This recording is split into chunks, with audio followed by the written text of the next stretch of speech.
This is the subject work system design. Here basically I'll be talking about the scheme, syllabus and scope of the subject as a whole. So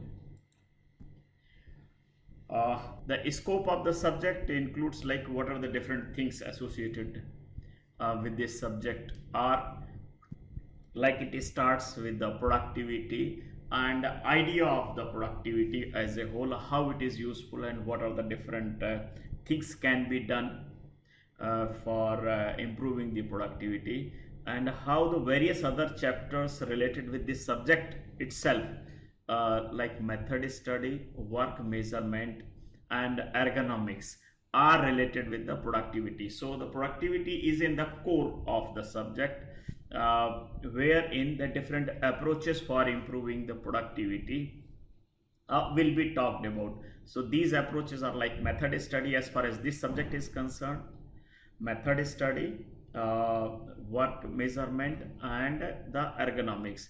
Likewise, there are other approaches for enhancing the productivity, which also includes like operations management or the material management. So those are also the part of this one only. So how it integrates the different subjects related with the industrial engineering for enhancing the productivity, that is what we'll be talking about in the productivity chapter itself. And thereafter it includes like method study, which is about identifying the best way of doing the things so that it needs the minimum resources.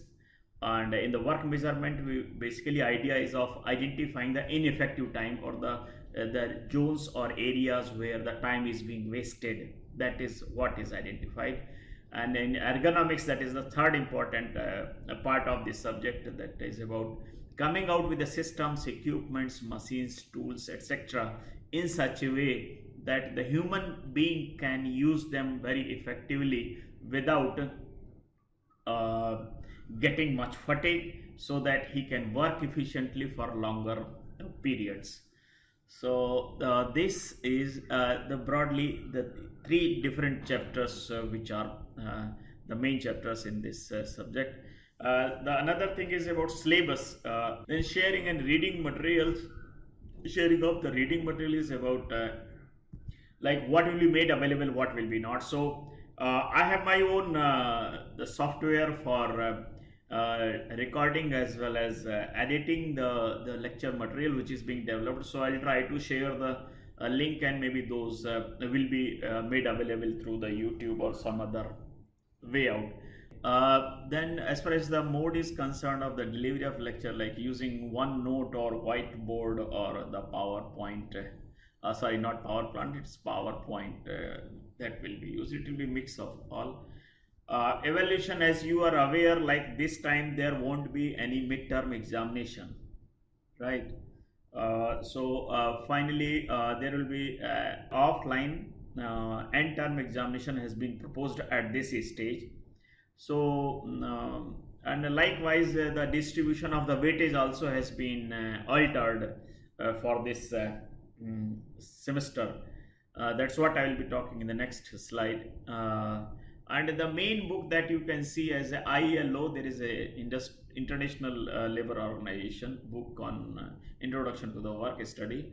Apart from that, there are many other books, but this is an extremely good book, and the Indian adaptation of this international book is also available, which is very cost effective.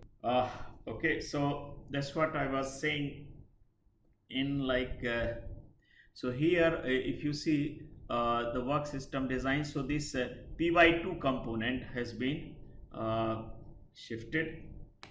Sorry, this it had a practical component 2 by 2, so this has been shifted for the spring semester, and it will not be happening now. So primarily 3 lectures related with this subject will be done in this semester. As far as the PRS and MTE, these will be abolished, and CWS and ETE. So CWS is like say may range up to 40 to 50%, and likewise 50 to 60% for ETE. That is the kind of the range. It is I think this was decided in the Senate itself, and it has been circulated to all. So the weightage for the CWS, that is about the continuous assessment through the various means. Probably about that I'll be talking in, like we will try to give some assignments, or we'll try to solve here itself using the different methods. So we'll see how it can be done. The weightage is around like 40 to 50%, and ETE weightage will be like 50 to 60%. That has been left to the teachers. Okay. Then like credits have been untouched, and whatever you will be studying in the next semester, that will be available in form of one additional credit, so that the seriousness component is retained as far as this subject and its practicals are concerned. As far as the syllabus, this primarily starts with the productivity chapter. So the different aspects, like the need of measuring the productivity, how it is useful, what are the various parameters which are used for measuring the productivity, and how it is related with the subject, this subject itself, like work study. But it can be related with other aspects as then the work study. This work study is a bigger umbrella under which we have the method study and the work measurement. Indirectly, it is also known as a time study. Basically, in work measurement, we try to quantify the time required to complete a job. That is why it is termed as time study. However, the general word for this is the work measurement, like quantifying the work content associated with a particular work. Work study comprises the two broad techniques. One is the method study, and another is a work measurement or time study. The idea behind, as I have said, the idea behind the various techniques associated with the method study is to study the existing method and suggest the changes in the existing method, or to come out with the altogether new method of doing the things, so that the efforts and time and resources required to complete the job can be reduced. So this is the main idea behind the method study subject. There are two groups of the approaches.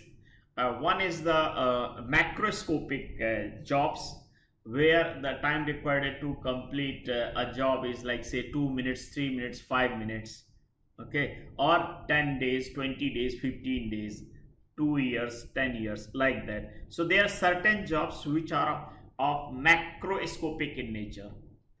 So the approaches which are used to study, investigate, and develop or revise the existing method,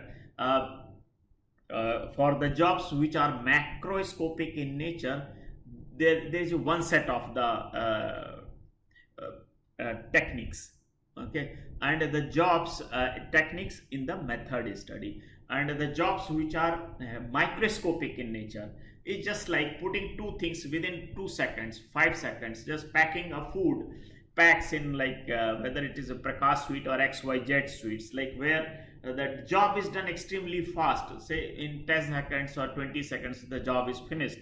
Now if you are given an assignment to further reduce the time required to complete the job, then the kind of approaches that we have to use, they will be completely the techniques that will be used to reduce the time required to complete those microscopic jobs, those techniques will be different.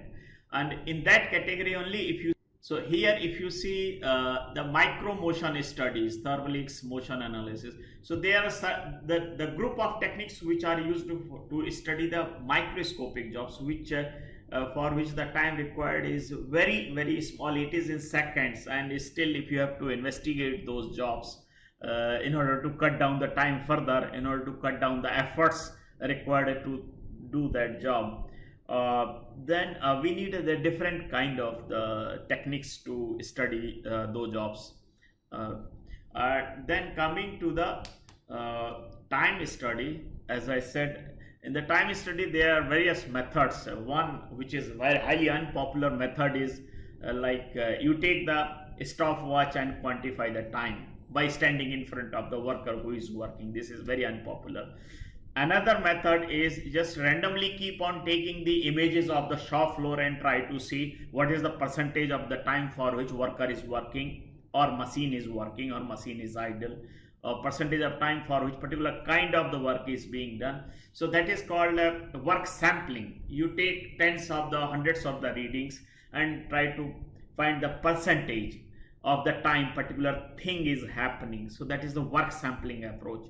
So there are 3-4 very important techniques in the time in work measurement or in the time study approach. One is the work sampling, second is the time study. In work sampling we don't quantify the time, but we take the observations randomly over a particular time and then try to identify the percentage of the time particular thing is happening or particular thing is not happening. So it is the percentage kind of thing which is identified through the random sampling of the particular situation. In time study, as I said, that is a very unpopular approach among the workers, especially wherein the time study man stands up in front of the worker who is doing the work, and then using the stopwatch he quantifies the things. Then there are other approaches like standard data method or predetermined motion time study methods. So standard data method is also a good one, where the data bank of the different activity is used to quantify the time that it will take in to complete. So the standard data method, time study method, and the work sampling method, these are the 3 methods which are used for work measurement or for time study related to the macroscopic jobs, which are the jobs which will be taking longer time. Okay, and then the fourth method, that is about the predetermined motion time study, that is called PMTS also, like predetermined motion time study method. That is primarily used for the short cycled jobs, wherein the time required to complete the job is extremely fine, like picking something and putting it at a particular place, or picking something and putting it a particular place, particular position, and making the assemblies like that. The last chapter is about the ergonomics. In this one, there are various, it's basically hybrid science. Ergonomics is basically hybrid science, which talks about the various aspects. The one is like anthropology. So one aspect of the ergonomics is the anthropology, which talks about the body dimensions of the users and how to use those body dimensions in designing of the components. Physiology is the next aspect related with the ergonomics, which talks about the ability of the human body to apply force, to apply how accurately a particular movement can be realized, how efficiently one can keep on working the hard work for longer time. So that is about the stamina associated with the human being or the worker or the person for whom particular thing is being designed. So the two things, the anthropology, physiology, that is about the ability of the human body to apply force, how accurately it moves in the things or the body parts, and the third is stamina related with the physiology. The physiology is the second thing. Third is the psychology. You must have heard that the pilots need to be very psychologically strong, because if they come across the hostile conditions, hostile means adverse conditions, when the pilot is working in the hostile working conditions, then still he needs to be mentally strong, because the lot of lives are there in his hands, as well as the property in form of the aircraft.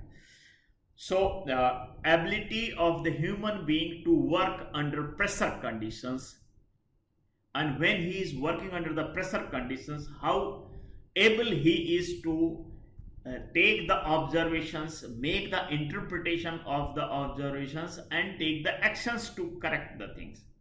Like, I'll give example. Many people under hostile conditions, they behave in very erratic manner.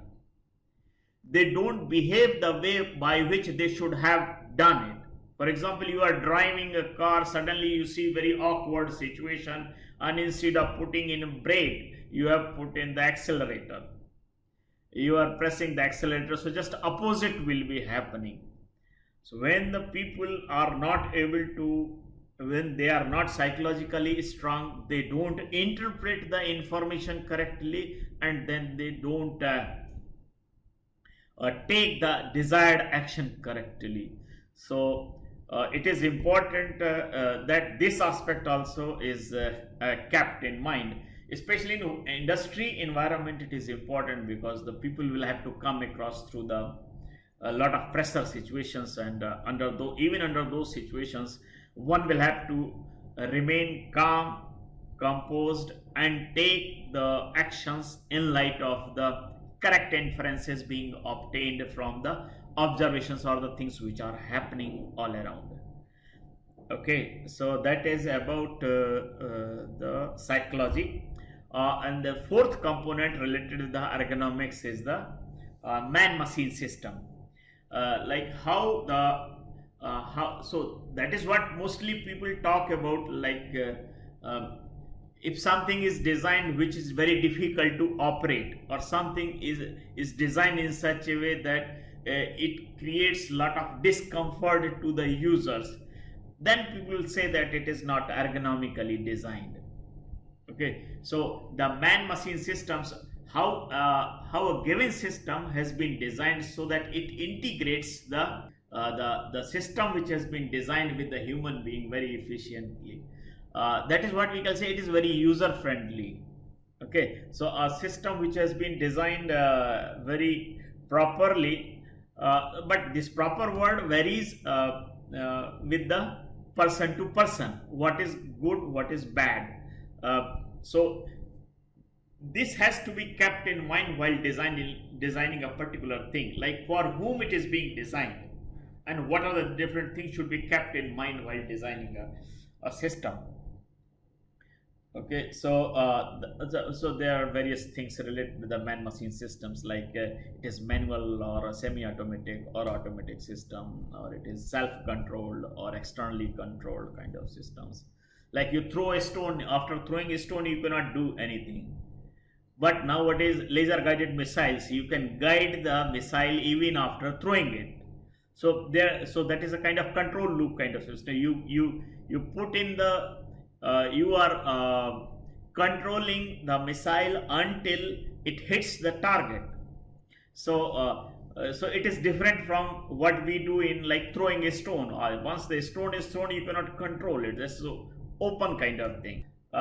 Then there are other aspects like designing the workplace, because this subject itself is a work system design. So the one of the aspect of the ergonomic is the designing the workplace, like where what should be kept in, like how far the gears, brakes, levers will be placed in a car.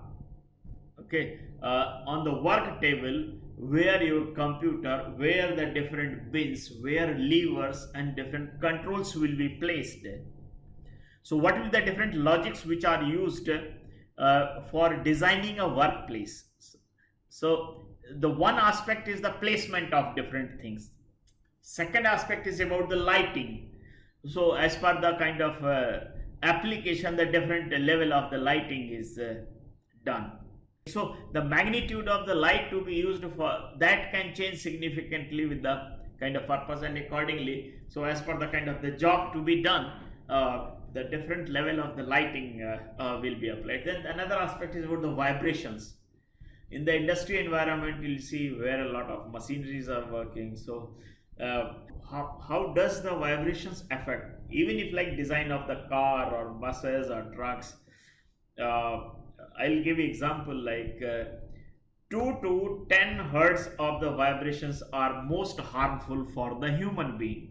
This is the kind of the range of the vibration frequency which matches with the many body parts natural frequency. So you come across the resonance situations very easily, and whenever it happens, you find a lot of fatigue. Okay, so like for eyeballs and for hearts, the resonance frequency is on the higher side, like 30, 40, 50. And whenever you are driving a car or you are on the bus, you don't come across those ranges. But when you are walking, means your car is on the rough road or the truck is on the rough road, you will find very low frequency vibrations. Low frequency vibrations are a very troublemaker, and that is why you will see a lot of fatigue is experienced under those situations. Whenever the low frequency, and even when you travel by plane, your whole of the body is exposed to very high frequency vibrations, and that is why despite of our just 2 hours journey sitting on the chair, you feel a lot of fatigue and headache and strain, etc., because whole of the body is exposed to your very high frequency vibrations. And many equipments are designed, like drilling a hole using the drilling machine on the wall. It can damage to the nerves also if the system is not isolated. The body is not isolated from the high powerful and the strong vibrations. They can damage the nervous system of the human being. So how to isolate, how to reduce the adverse effects related to the vibrations, that is another aspect of the work study. Okay, so that's all about your the content. And as far as the books are concerned, like there are introduction to the work study by ILO. As I said, this is an extremely good book, and then you can see other books as well, like the Murrell book is also there on ergonomics. It's a very old classical book. And then Barnes, these are very scientists who have worked extensively in the area of the work study in general, which involves like method study or motion study, work measurement or time study. So there are various alternative names like the method study or the motion study, and likewise work measurement and time. Let us start with the productivity. Okay, so here if you see why should we study at all about the productivity? Okay, so for that there are few things which are important. Without, in engineering, without importance and without need, we don't do anything. So anything that we study will have a logic. If there is no logic, then better not to do that. Likewise, it is true for the productivity or anything that we'll be studying in subsequent lectures also. Everything will be coming with some reason, it will be doing some purpose. So as far as the productivity is concerned, idea here is to see really how good we are at the effective use of resources. This is one thing. How effectively resources are being used. Okay, so what if it is not being effectively used, and how good it will be if the resources are being effectively used. So the effectiveness of the use of resources indicates how about the performance of system. Like you melt a 10 kg and get the product of 4 kg. So like 6 kg is being wasted. You invest the labor, material, capital, and instead of getting the target 200 units, you are just able to produce 150. Okay, so the point is how effectively we are using resources. We need some parameter to check that. So how to check the performance of system? Performance of system or like of production, whatever industry or the job or the section is involved. So for this we need some performance parameters. to see how effectively we are using the resources, and in that one this productivity helps significantly. This is one measure of this is one parameter of measuring the performance of system with regard to the effective use of the resources. Okay, so how effectively resources are being used, that is what is checked through the productivity, and productivity is one measure of the performance of the system. Although the simpler definitions, output divided by input, that is fine, but there are we can this productivity we can understand with a greater clarity. Like there are two parameters which are associated with the productivity, or you can say there are two ways to quantify the productivity. One is called total productivity, and the second is the partial productivity, and each serves the different purpose. And that is why we try to measure these two productivities in different ways, and they serve the different purposes. What are those purposes? Basically, on that I'll talk little later. See, so this productivity is not necessarily, or effective use of the resources is not necessarily related with a particular shop or particular job shop, but it can be applied in an enterprise, in a particular industry, or it can be applied to whole of the economy, how good economy is doing. We are investing a lot, but as a result we are not getting much out of that. So the effective use of resources can be seen anywhere. Okay. Then coming to this, another important aspect related with the productivity is, like, let us have the higher productivity so that we can produce more and more using less resources or the same volume of the resources. And when it happens, what we get? Like increased output as a result of higher productivity for the same or little more input. If this is happening, this will be helping a lot. This will be doing lot of good things. Lot of good things means we are able to save our precious resources. Hawa, pani, material, many things are not available in abundance. So we are able to save that. This is one aspect. Like we are concerned about the resources which are there and they are not in abundance, and they are very limited. Okay. This is one aspect. But when we produce more, it will be extremely useful. When we produce more output is available, means it is available for users. It is available means all materialistic items, when produced in the larger quantity for the same input, they will be available in abundance to the users. And when something is available in abundance to the users, in larger quantity to the users, you see, what will be happening? Users are getting the things for use, so their standard of living will be improved. Now, what are the things which are there in standard of living? This is also important. You see, all of you will be knowing, like food, cloth, and shelter. Roti, kapda, aur makan. Right?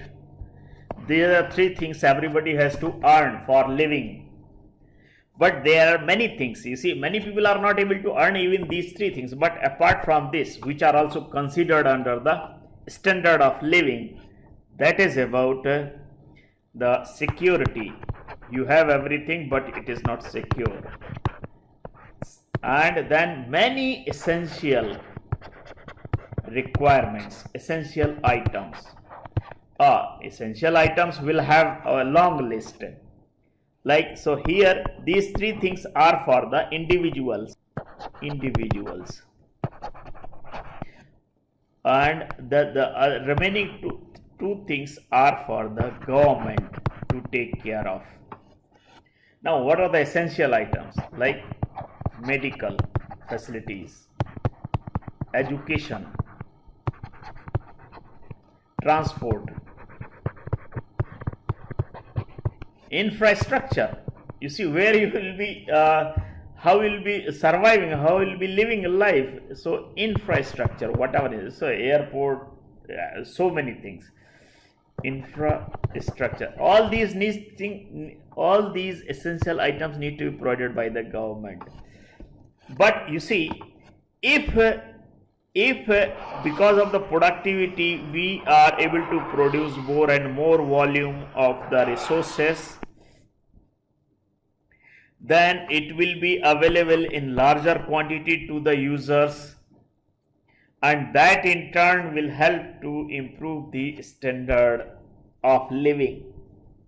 Okay, so first is to reduce the use of resources, precious resources, and second is using the given volume of use of resources, input resources, let us produce more, so that more and more things are available to the users, and that in turn can help in improving the standard of living.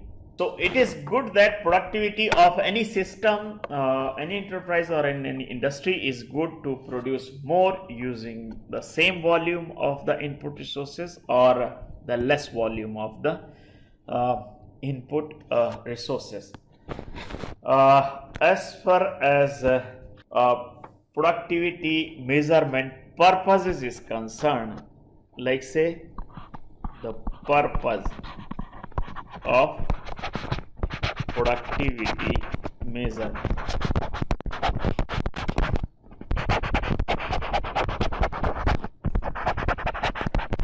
My writing is not that good, but still we will have to manage. So here, when we measure the productivity, whether it is the total productivity, we'll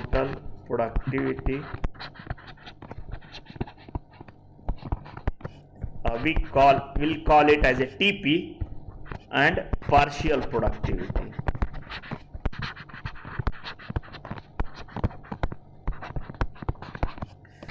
So total productivity TP helps in certain ways, like it helps to first measure the status of a system. Status means productivity status of the system or of the industry or of the department, like this. Okay, so status means currently the productivity is 80% or 20%. So this is one thing. It also helps to indicate the trend. It is going up, trend of variation. When you measure the productivity in first quarter, second quarter, third quarter, or 2010, 11, 12, like this. So trend of variation in total productivity as a function of time.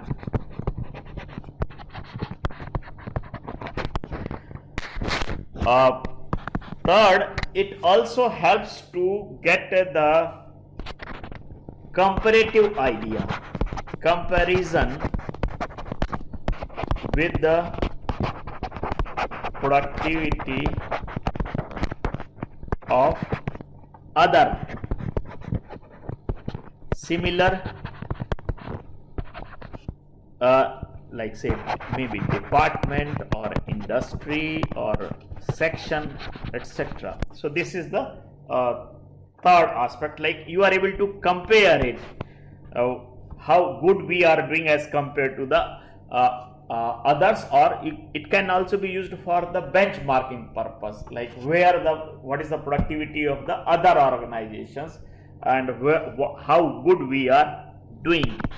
Fourth idea behind this measurement, means fourth purpose which is solved by the total productivity is how good we have improved, how much we have improved with regard to the planned one. So the actual versus the planned productivity. So this will indicate still how much we are lacking with, and what are the areas where in work has to be done. So if there is a target of improving the productivity by 5% or 10%, so how much we have realized out of that. So with respect to the planned productivity, how much it has been achieved. So actual productivity versus the planned productivity. These are the four, you can say, the purposes that can be realized through the total productivity. Then coming to the partial productivity. Oh, I did not define, but this definition is not very difficult. Let's say, so as far as the total productivity is concerned, so you know that the output is the simplest definition is the output. So output divided by input. So here output, what he has to see, output may be in number of forms, like Tata is manufacturing cars 10 models, trucks 5 models, or there are so many other kind of the vehicles that it may be manufacturing. And then in manufacturing of these trucks or cars, the material is input resources are used in form of labor, material, machines, capital, there may be power. There can be different very wide range of the inputs which are being used, okay, to get this. So what we do, we just make a sum of all these input resources to see like whatever the different inputs needed to produce this output. Like say that this much number of the 10 types of the car models, or this much number of the 5 types of the trucks. So what is their total value in the market? Total value of all output, okay, divided by the total value of all input, value of all inputs, input resources, which is not that easy although. So about that we'll talk later. So this is how we determine the total productivity. Whatever is the total value of the output and whatever is the total value of all input resources, that ratio gives us the total productivity. On the other hand, partial productivity is obtained from the same, like total value of output divided by value of any single input parameter, okay, parameter. So here if you see the partial productivity of labor, if we want, then total value of the output divided by the value of the labor input resource. If the partial productivity of material is to be identified, then the total value of the output divided by the value of a material, value of the material used in manufacturing of the all products which are there. So what we do basically, partial productivity is obtained from the total output divided by the value of the single input. Depending upon the type of input, we call like labor partial productivity, material partial productivity, or the machine partial productivity like that. Quantify the partial productivity for the labor. Okay, so 10,000 divided by the labor input value is 200. So this will be giving us how much? 50, right? Then the material productivity, 10,000 output is same, and now the material cost involved is 10. So here it is 10. Partial productivity for material is 10. Then kind of the machine, like say 10 divided by say 500. The input resource on account of the material machine is say, so here it will be giving us 20. The point is, for the same output, when we give the input in form of labor 200, productivity, partial productivity is 50, then it is 10, then it is 20. The point is, as per the input parameter, the relative importance of each of the input parameter is different on the productivity. Okay, so in the labor intensive industry, material intensive industry, capital intensive industry, there are different types of industries where the different types of the input resources have the different values. So what is most important for us will be trying to quantify that and try to work on the improvement of that partial productivity. Okay, for many industries the labor may not be important, because in India say labor is very cheap. But if the material is very costly, like say for jewelers, it is the gold that matters a lot. So they don't like that gold is wasted, or the titanium is wasted, or platinum is wasted. So what they will be doing, they will be trying to reduce the wastage of that material.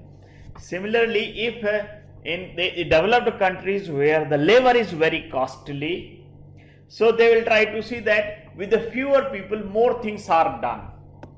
So the labor productivity may be more important in those situations. The point is, the relative importance may change. Relative importance may change with the type of industry. So whether you should make an investment in the labor, whether you should make an investment on saving the material, or whether you should make investment on the installing a new machine, that decision will be based on how much improvement or how much change in productivity is expected. Okay, so say if by investing a certain amount, if the productivity change, you see I am talking about the change in productivity, that is the improvement in productivity.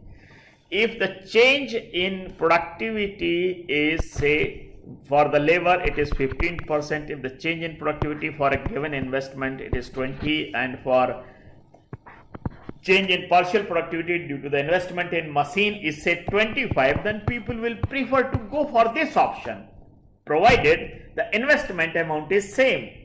Okay, so the decision to make an investment on which particular input parameter, that will be based on the kind of parameter which will be giving us the maximum yield in form of improvement in the productivity.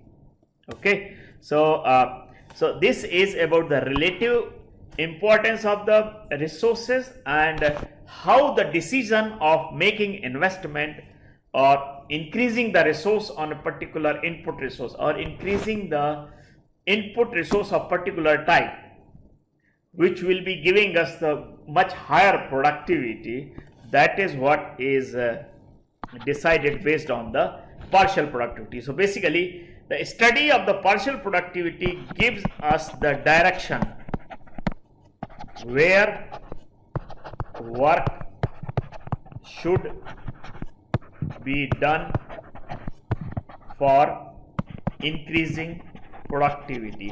It will suggest the areas where work can be done for improving the productivity. Okay, so the total productivity will simply indicate the total performance of the system as a whole, or of the department, or of the section, or of the industry, or of the economy as a whole. But partial productivity will indicate the relative importance of the various input parameters on the total output, and it will indicate the areas wherein the work can be done for improving the productivity, so that you get the maximum gain. So here I'll try to summarize this. Basically, I've talked about the three things. One was the syllabus. The second was about the importance of the subject as a whole, and then I started little bit on the productivity, wherein I talked about the need of measuring the productivity, how it can be useful if we have the higher productivity, and what are the various measures of the productivity. Okay.